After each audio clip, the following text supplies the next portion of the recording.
2015 that you got signed to the WWE for the United Kingdom tournament, which took place early 2017. For you, having spent 3 years now under the WWE umbrella, what's the biggest lesson that you have learned from working for the top company in the world of professional wrestling? That's a good question. Obviously, my career with WWE has been different in some respects, because when I first got signed, we did the first tournament, and then I was lucky enough to do some live event tours with SmackDown and Raw, and then we did a few little bits and pieces here and there. I got to perform at WrestleMania Access, but obviously we were still trying to make what NXT UK is today and build the brand and get to a place. So I was dipping in and out whilst still doing independence in England and across Europe.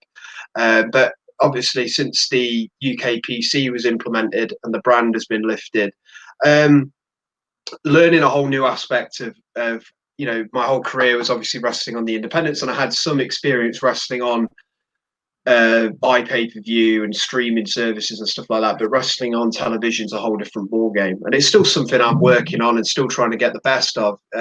Learning to be a WWE superstar and work under some of the best coaches and talents around. It's a privilege, and it's a real honor and a hell of an opportunity that we're given each time we're given TV time, and just being involved in that bubble. I mean, a really great piece of advice that I used to sort of say to myself, it was reaffirmed by William Regal. Makes sense.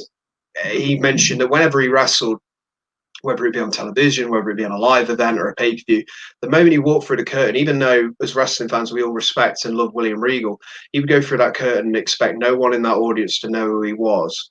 That he's going to tell the story and showcase himself, not to the case of thinking that everyone's going to know who he was.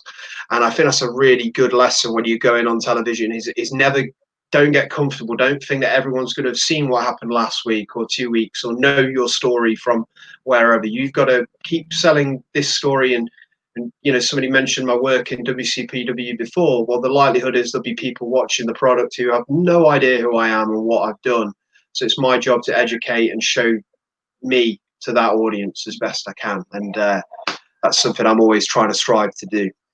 That's a great bit of it. Reminds Stan Lee used to say the same thing when he'd write a comic. He goes, every comic book that someone picks up off the shelf is somebody's first comic book. So you need to kind of like tell them who you are. The moment, I mean, in wrestling, it's the moment you walk through the curtain, the public need to know, I know who this guy is.